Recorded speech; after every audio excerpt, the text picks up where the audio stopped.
c'était un homme de cœur, c'était un homme de savoir.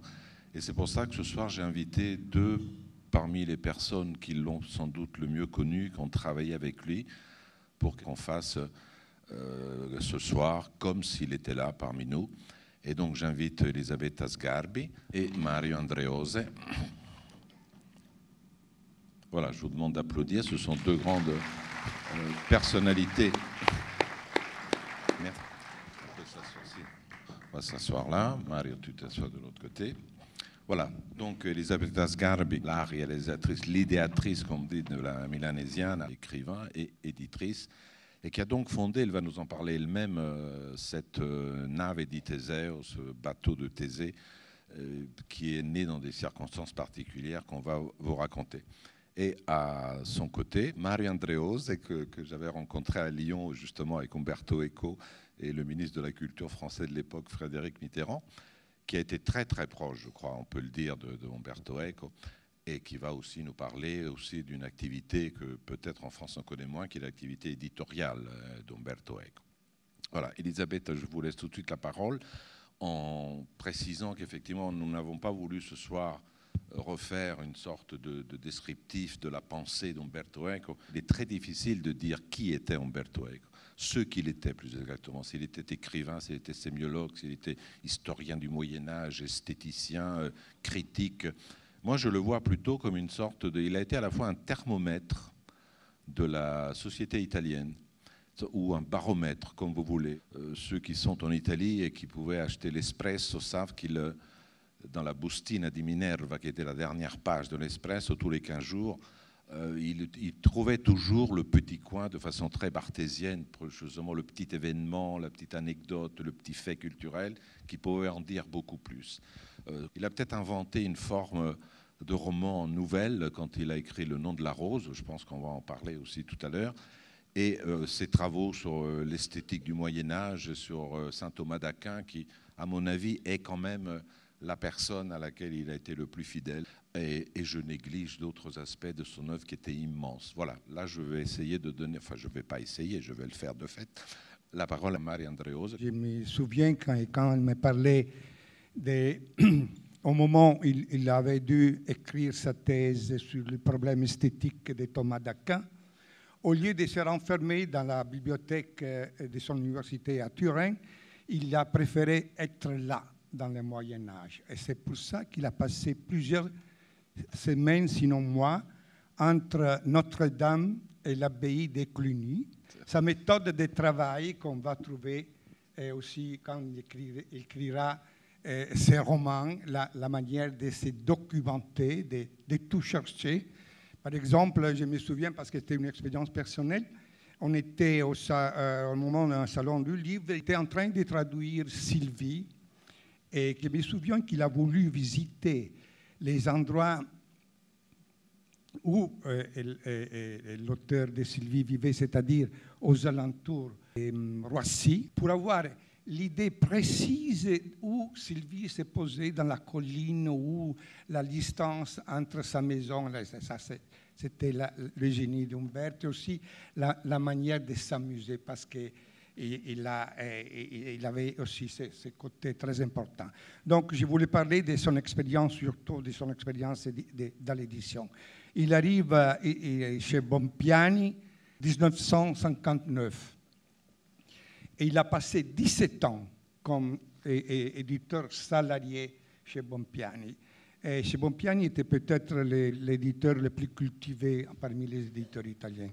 Pour vous donner une idée qui était Valentino Bompiani, c'est quelqu'un qui, la guerre finie, comme on n'était plus ennemis entre Français et Italiens, il a visité Gaston Gallimard et il est revenu à Milan avec dans son sac les contrats pour publier en Italie André Gide, Jean-Paul Sartre, Albert Camus et Saint-Exupéry, entre autres.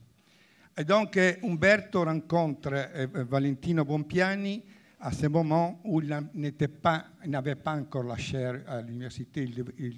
Et il devient directeur d'une collection qui s'appelait Idee Nuove, Nouvelles Idées, qui était fondée entre les deux guerres Valentino Bompiani avait appelé Antonio Banfi, qui était un grand maître de philosophie à l'Université de Milan, avec une école milanaise qu'il avait fondée.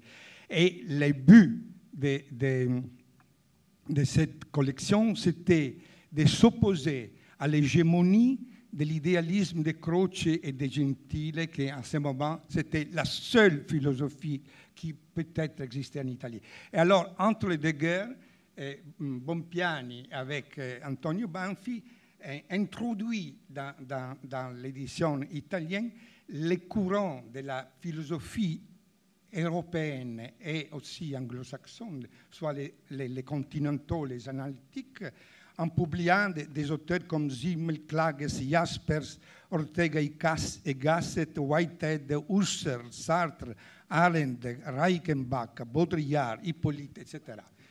Merleau-Ponty. Umberto arrive au début des années 60, et il est là entre les 60 et les 70, c'est le moment de la grande fortune des sciences humaines. Alors, pour lui, a été une expérience qui procédait parallèlement avec son activité didactique et aussi les livres qu'il est inspiré à écrire pendant son activité éditoriale. Par exemple, c'est dans les années 62 qu'il publie l'œuvre ouverte de 1968 qui représente son... quand il tombe amoureux de Joyce, no? de la manière. Et à propos de Joyce, c'est très amusant ce qu'il nous disait, que quand il avait beaucoup aimé The Portrait of the Writer of the Artist as a Young Man, et Stephen Hero, il avait connu une espèce de, comment on peut dire, d'être le même personnage, parce qu'ils sont deux livres qui, tout comprendu, sont des histoires d'une apostasie. Parce que c'était, lui, à son tour, avait perdu sa foi, paradoxalement, en écrivant la thèse sur Thomas d'Aquin, même s'il restait, comme tu as dit, fidèle à Thomas d'Aquin, surtout du point de vue culturel, de l'esthétique, etc. Et lui, il disait que travailler dans une maison d'édition comme Bompiani, c'était comme vivre dans une bibliothèque continuellement mise à jour. Parce que c'est le moment où il entre en rapport, soit comme visiting professor, et surtout avec les rapports avec les éditeurs et les auteurs, qu'il arrive à avoir une vision extrêmement large de la culture mondiale. Et notre livre qui est très important en ce moment des années 60, c'est la structure absente des 66 qui signale son prise de distance parce que le structuralisme avait affecté toute la culture, les sciences humaines, à partir de la linguistique, l'anthropologie, etc. Mais avec ces livres, il prend les distances de Lévi-Strauss, de Lacan, de Derrida, de Foucault, et il se rapproche plutôt à Barthes et Roman Jacobson, surtout sous les signes de Charles Peirce. En ce moment, il devient le sémiologue qu'on a connu après. Et c'est un livre qui trouve après aussi l'exit final dans le congrès de Paris de 69, où Umberto, c'est l'acte de naissance de la nouvelle sémiotique avec Giulia Kristeva, Jacobson, Benveniste, Roland Barthes, Sibioc et Greimas. Alors, c'est le moment où, dans ce moment, Umberto c'est les sémiologues. Mario, je vais te couper une seconde parce que tu viens de citer quelque chose d'important. Je te fais une surprise. Tu cites ce groupe fondateur. Giulia Kristeva est dans la salle. Elle va nous dire cette rencontre avec Jacobson que je demande de saluer. Giulia Kristeva, qui est là, qui va nous rappeler cette rencontre historique du point de vue des sciences humaines à laquelle tu as assisté. Merci de me donner la parole. Nous sommes dans l'atmosphère de mai 68. J'avais entendu parler d'Umberto Eco à travers Philippe Solers et Barthes, mais nous nous rencontrons à Varsovie et on crée l'Association internationale de sémiologie à Varsovie. Pourquoi la sémiologie? C'est une pensée qui essaye de repenser l'être humain à l'horizon du langage. Nous sommes tous des êtres parlants. Et pourquoi c'est très important? Parce que quand on dit 68, vous savez tous, c'est l'imagination au pouvoir, c'est l'éclosion du désir, c'est une grande destructivité aussi, dont on voit le côté très humain, mais aussi très excessif de nos jours, quand s'affrontent d'une part les pensées de solidarité et de l'autre le libéralisme sauvage. Mais nous, à ce moment-là, on était dans cette mouvance-là et en même temps à l'écoute de ce qui se passait à l'Est. Et c'était le mouvement d'un réveil des pays de l'Est qui s'ouvrait à une mise en question du totalitarisme rouge. Et c'est cet aspect-là des choses qui passionnait beaucoup les gens présents à Varsovie. Pourquoi? Ils s'appuyaient sur la sémiologie, celle qui voit l'homme comme habité par le langage et la recherche du sens. Je vais vite par rapport à ce qui a été dit. Ils voyaient cette dimension comme un contrepoids au marxisme restrictif et dominateur. L'homme n'est pas déterminé seulement par sa place dans la production ou la reproduction, dans la lutte des classes ou dans le désir brut, naturel et violent. L'homme est déterminé, femmes comprises évidemment, par le langage. Et c'est cette dimension-là qui a stimulé beaucoup de dissidents de l'Est et jusqu'au printemps de Prague. Donc nous étions à Varsovie avec Roland Barthes, Roman Jakobson, Sibiok, qui s'occupait d'ailleurs de zoosémiologie. Ceux qui étaient cet après-midi se demandaient si les animaux parlent. Ils ne parlent pas, mais ils ont des codes. Donc on s'intéressait aussi à cette dimension. Il y avait donc Sibiok, Roman Jakobson, Benveniste, le grand spécialiste des langues indo-européennes, et Umberto Eco. Et cette dimension politique, je crois qu'il faut la souligner, parce que souvent on a l'impression, quand on n'est pas philosophe et quand on n'est pas étudiant, que la sémiologie dans laquelle il était très impliqué est un discours abstrait, une sorte d'occupation intellectuelle. Oui et non, c'était directement impliqué dans les transmutations de la société. Et je crois que c'est une dimension importante qui me permettra de dire que pour moi, Umberto Eco peut être défini. C'est l'intellectuel européen. Si on accepte qu'il existe une culture européenne, qu'elle passe par le gréco-judéo-christianisme, qu'elle se développe par la mise en question de cette tradition, et la sémiologie incarne cette mise en question de la tradition. Qu'est-ce que cela veut dire?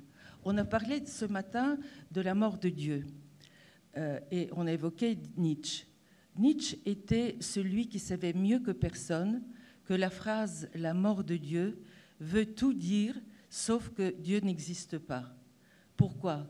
Nietzsche le dit un peu plus tard dans ses textes, parce qu'il nous reste, à nous qui survivons à cette mise en question du divin, il nous reste la possibilité de mettre un grand point d'interrogation à l'endroit du plus grand sérieux, c'est-à-dire un grand point d'interrogation à l'endroit de Dieu.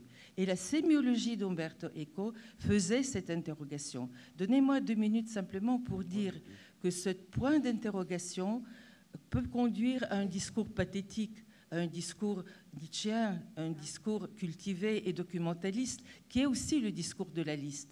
Mais ça peut conduire aussi à un discours de la comédie, un discours du désir et du plaisir. Et Umberto Eco était cet homme-là qui essayait de faire de la comédie à partir du grand point d'interrogation posé à l'endroit du plus grand sérieux. Et il l'exprimait, notamment, puisque vous me faites le plaisir de parler de notre relation, on était ensemble professeurs à l'Université de Columbia et on se rencontrait souvent à New York. Dès qu'il me voyait, il m'embrassait et on commençait à danser un swing song qui est Istanbul, Constantinople. Qu'est-ce que ça voulait dire? On s'amusait, mais ça voulait dire que là où il y avait Constantinople, il y a Istanbul. Qu'est-ce que ça veut dire? Dans la chanson, on dit « Even New York was once Amsterdam ». What does it mean? I don't know. But what I know that people want something better for them. Donc, c'est ce côté « something better », « something wish for a better way », c'est ce désir, ce plaisir du mieux qui incarnait cet homme et qui le portait. Et je crois que c'est ça la culture européenne. On s'est vu la dernière fois au Théâtre des Champs-Élysées il y a 2 ans.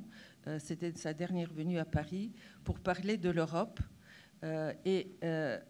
Ce vieux connaisseur de Thomas d'Aquin, qui était devenu un écrivain, parce que c'est l'écriture qui peut être cette comédie du divin, a participé avec quelques rares amateurs de la culture européenne et qui voulons la conduire à quelque chose de mieux, à un débat sur la culture européenne est dans une sorte de chaos, mais sans la culture européenne, ce sera le chaos. Donc, soyons fédéralistes. C'est ça Lamberto pour moi, quelqu'un d'extrêmement attachant. Et j'aimerais que le savoir ne l'obscurcisse pas, cette dimension de l'homme de plaisir et de l'européen. Merci Julien, vraiment c'est très émouvant. Merci beaucoup. C'est assez rare d'avoir des témoignages comme ça en direct quasiment. Mario Andreos a dit des choses aussi très importantes par rapport à la précision de l'écrivain, le désir de documentation quasi maniaque. Moi, je me rappelle avoir dîné un soir et on sortait, il était 23h, je ne sais pas, du côté de Saint-Germain, et il sort un petit, les magnétophones qu'on avait à l'époque, et on se dirige vers la scène, vers le Pont-Neuf, et il parlait tout seul. Alors il me dit, mais excuse-moi Robert, mais je suis obligé de parler tout seul. Je pensais qu'il était quand même assez cinglé. Puis on arrive vers le Pont-Neuf, et puis il regarde sa montre, il dit combien j'ai mis. Alors regardez, tu as mis 13 minutes. Et voilà, parce que si je fais un dialogue entre deux personnes qui disent on va au Pont-Neuf et on est à la Fontaine Saint-Michel, il ne faut pas que ça dure 5 pages, parce que sinon, si ça dure 5 pages, ça veut dire qu'on est allé jusqu'à la Tour Eiffel à pied. Donc il mesurait même la longueur des dialogues par rapport à ce qu'il allait écrire. Puis l'autre chose importante que je retiens, c'est au moment où il sort l'œuvre ouverte et la structure absente. En France, c'est une levée de bouclier, hein. Il y a des critiques très dures, justement parce qu'il s'opposait, comme le disait Julia, à certains déterminismes marxistes et surtout au structuralisme. Et il y a même une provocation dans le fait de dire structure absente. C'est-à-dire, là, c'était écrit en toutes lettres, c'est le titre même. Voilà. Mais tu as d'autres choses, je suis désolé de t'avoir coupé, mais je pense que c'était une coupure nécessaire, un témoignage qui vous aura fait plaisir et surpris. Très rapidement, pour témoigner la multiplicité des intérêts, même dans l'édition, parce qu'il a, à part la collection dont j'ai parlé et les collections qu'après son départ de la maison, il a continué à diriger, comme les chants sémiotiques et les traités. Mais il avait eu aussi un grand intérêt pour la musique quand il était fonctionnaire de la nouvelle télévision italienne. Il y avait un laboratoire de phonologie qui était dirigé par Luciano Berio, et c'est là où il a eu l'opportunité de rencontrer pour la première fois Roland Barthes, avec Pousseur, Boulez, Jacobson. Encore Jacobson, c'est une constante de ces rencontres, comme Stravinsky et d'autres. Mais son premier travail dans l'édition a été comme rédacteur d'une histoire figurée des inventions qu'il a fait avec un savant qui écrivait, qui trouvait. Il avait le rôle de rendre en langue compréhensible aussi pour les lecteurs moyens et surtout pour la recherche iconographique. Mais c'était une œuvre énorme qui a été publiée et traduite aussi à l'étranger dans les 61 et qui était le point de départ pour les livres qu'il a fait, illustrés qu'il a fait après, toujours avec Bompiani, et qui était l'histoire de la beauté, l'histoire de l'odeur, la vertige de la liste et l'histoire des terres légendaires. Des succès mondiaux, parce que tout le monde l'a traduit et c'était une chose qui reste dans le catalogue. Et il avait, ça aurait été le chapitre final, un livre sur l'ekphrasis. On se serait amusé énormément à faire ça. Finalement, et là, pour dire que l'autre aspect de sa personnalité, il avait besoin de s'amuser, comme tout le monde, d'autre part, mais chez lui, c'est très, très fort. Et il avait fondé une collection qui durait dans les années 60-70, qui s'appelait Hamlétique légère. Et les premiers livres qu'il a publiés dans cette collection, c'était les écrits de Woody Allen. Woody Allen était un excellent écrivain pour les cabarets pour les textes, pour les comiques. Ce n'était pas lui qui les lisait, les écrivait pour les autres. Et ce sont des livres qu'encore on sont dans les catalogues. Pour vous dire, et après ça, aussi, son intérêt pour les BD, il a publié pour la première fois les Peanuts de Schultz, Pfeiffer, Bretéché, Rézé, et il a créé un bouquin sur les cas James Bond, qui tu as cité aussi. Non, non, seulement ça pour vous dire que ces intérêts multiples. Et pour terminer, je voudrais citer une chose qu'il nous avait dit et que c'était, comme on dit, la philosophie de sa vie. Jamais vous prendre trop sérieusement m'a toujours semblé une correcte attitude philosophique. Ah, c'est beau. Merci Mario, vraiment bravo. Oui, des témoignages de grande collaboration et très près, très émouvants. Elisabeth Asgarb, il y a aussi 35 ans, oui, et je sais qu'il y a beaucoup d'amitié aussi derrière. Elisabeth Asgarb a aussi eu naturellement des aventures éditoriales avec Umberto Eco, et la dernière est très très importante, elle va nous en parler. Et bon, on peut souligner de nouveau ici, peut-être qu'on peut le faire en tant qu'aussi, il y a beaucoup de philosophes dans la salle ou d'écrivains peut-être, le rôle fondamental de l'édition, quoi. Parce que c'est dans l'édition que se passe tout le travail de traduction de pensée, d'interconnexion avec des pensées qui viennent d'ailleurs pour la faire vivre. Elisabeth, à vous, alors si vous avez aussi un témoignage, je sais que vous l'avez, d'une très grande proximité, de travail et d'amitié, je crois aussi. Oui. Bonsoir, je suis prise dans ces moments des choses très concrètes et pas beaucoup philosophiques, parce que Mario m'avait dit, Elisabetta, viens, nous parlons entre nous en italien, il n'y a pas aucun problème, et alors je n'ai pas préparé quelque chose en français directement. Faut faire en et italien, alors je voudrais parler ça parce qu'il voulait créer quelques difficultés à moi, mais ça c'est dans les rapports des choses amusantes. Je dois parler en italien et je demande la traduction. Je crois que c'est même pas la peine de traduire, mais on va le faire quand même. On va traduire quand même, allons-y. Se io devo testimoniare del mio rapporto con Umberto Eco, io potrei dire molto e anche molto poco, perché Umberto Eco, lo sapete, è stato un grande filosofo, semiologo, è stato un grande romanziere, è stato anche un grande professore universitario, oltre che essere stato editore, perché ha cominciato molto giovane alla Bompiani e per oltre 50 anni è stato dentro la Bompiani con un rapporto di grande fedeltà all'editore, cominciando prima nella forma dei grandi bestseller per la Bompiani tradotti in tutto il mondo, e quindi teplici espressioni della sua personalità che teneva necessariamente distinte, anche se astrattamente queste sue diverse espressioni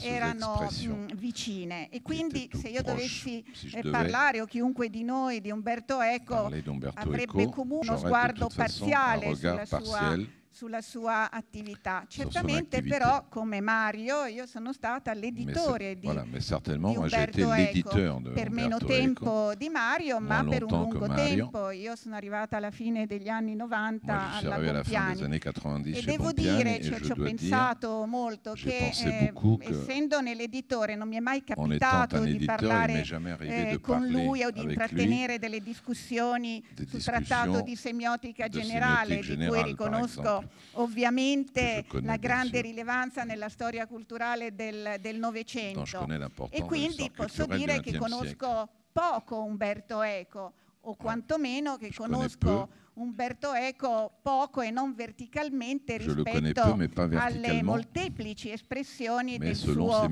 ingegno multiforme. Però questo poco è anche moltissimo, perché essendo l'editore di una personalità come la sua, ho vissuto, come credo anche Mario, un'esperienza assolutamente totalizzante nell'esprimere questo mio mestiere, quindi ce métier que di fronte a lui mi rendevo conto che dovevo esprimere al meglio le mie capacità editoriali.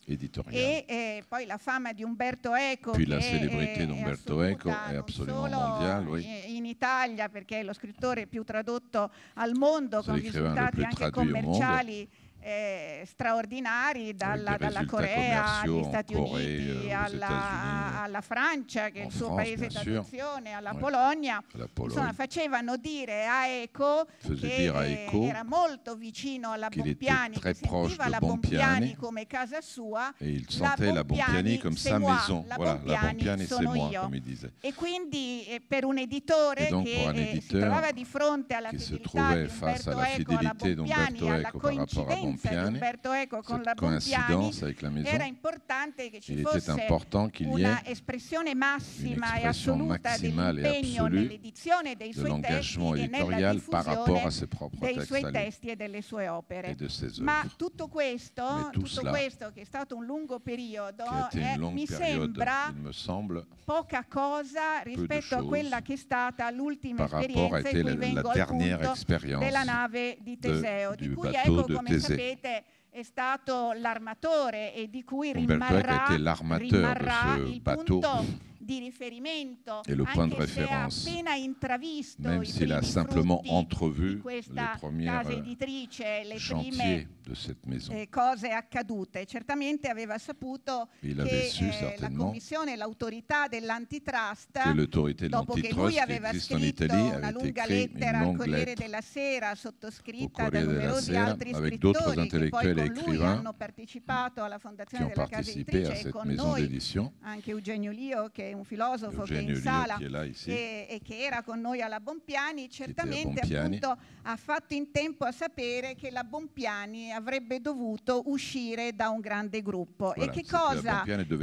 aveva molto chiaro Umberto Eco di fronte a questa nuova realtà, quando le prime voci di acquisizione da parte di Mondadori della RCS Libri sono diventate realtà, Umberto Eco ha capito immediatamente, ha avuto molto chiaro subito che non avrebbe potuto pubblicare con Mondadori, non tanto in quanto Mondadori, semmai ci potevano essere nella sua vita state delle ragioni anche ideologiche verso Mondadori, ma la principale ragione attorno alla quale poi ha invitato tutti noi a riflettere è stata l'idea che ci si sarebbe trovati in un gruppo editoriale con il 35-38% del mercato rispetto poi a un secondo gruppo editoriale, quello di James, con un 11,5% del mercato. Questo per lui significava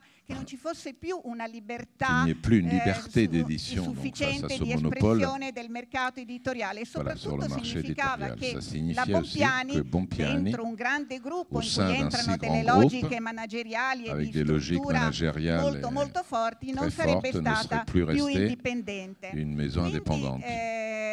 Questo Eco non poteva permetterlo, la sua fedeltà alla Bompiani per tanti anni in forme diverse, da editore ad essere poi il primo scrittore della Bompiani, lo ha portato a prendere questa decisione, quindi a invitare anche noi a riflettere sul fatto che o lui avrebbe scelto un altro editore e quindi avrebbe tradito la Bompiani, oppure per esprimere al massimo la sua fedeltà alla Bompiani e ai suoi storici editori, avrebbe dovuto fondare e finanziare una nuova casa editrice. E questa nuova casa editrice doveva essere la nave di Teseo. Quindi io ho capito e ne sono rimasta veramente abbagliata e colma di ammirazione, come Umberto Eco, che non aveva alcun bisogno di investire in una casa editrice, perché qualunque editore, anche quelli non dentro il gruppo Mondadori, gli avrebbe, ma anche quelli di Mondadori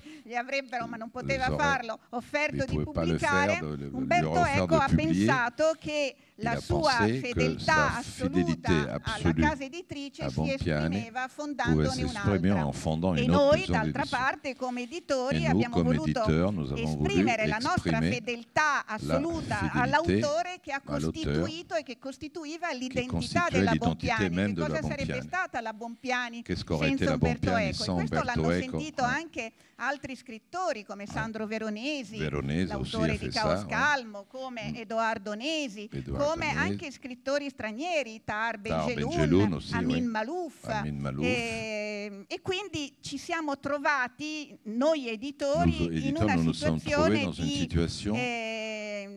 espressione all'ennesima potenza della nostra fedeltà a questo autore, proprio perché questo doveva dare il senso alla fondazione della nave di Teseo.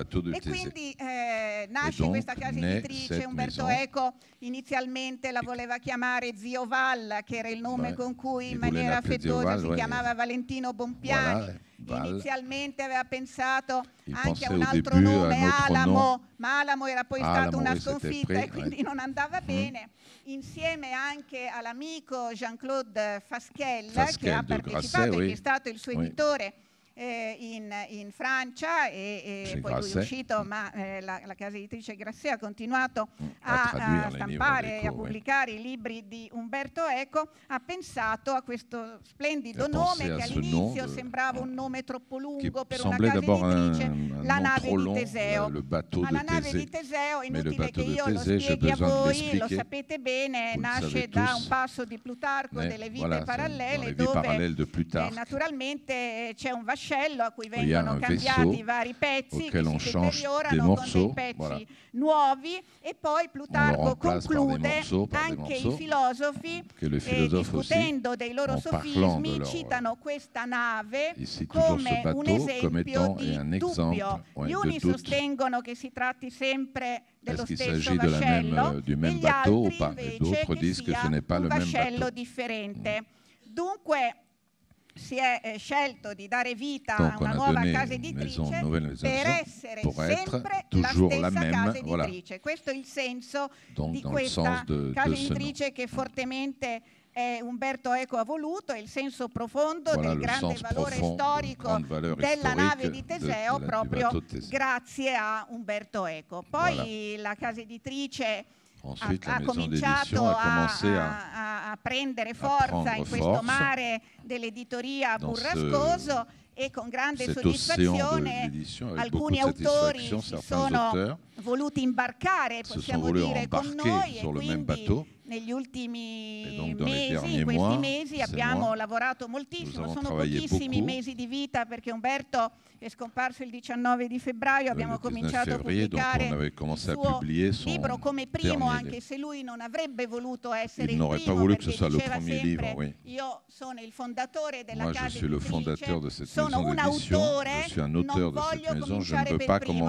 I fatti accaduti ci hanno costretto a pubblicare il suo libro per primo, con un enorme successo, anche dovuto a un'ondata emotiva molto forte. Come voi sapete, tutta la backlist, cioè il catalogo che aveva voluto, che man mano che scadeva dal precedente editore, dove aveva metà della sua vita e soprattutto dei grandi romanzi, andasse pubblicato dalla nave di Teseo, e a poco abbiamo pubblicato anche altri autori, anche autori meno noti, entrando poi nelle classifiche, che per un editore piccolo che ha appena 4 mesi di vita è realmente una grande soddisfazione. E poi Claudio Magris ha firmato un contratto con noi, e Joël Dicker, che aveva capito quanto importante era stato l'editore Bompiani per lui, che aveva lanciato, l'aveva acquisito per primo nel mondo la Bompiani attraverso il nostro lavoro, e l'aveva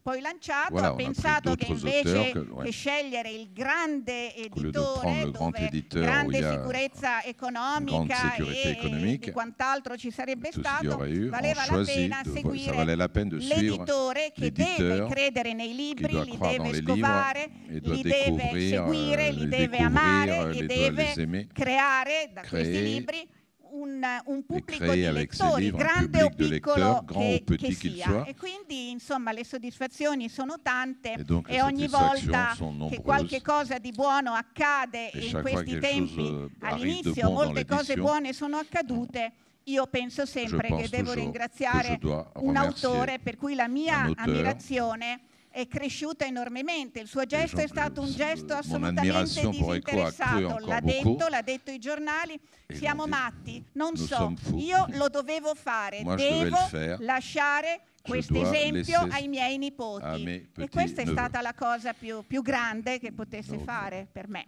Et voilà ce qu'il a fait de plus grand pour moi. Merci beaucoup, Elisabeth. Voilà.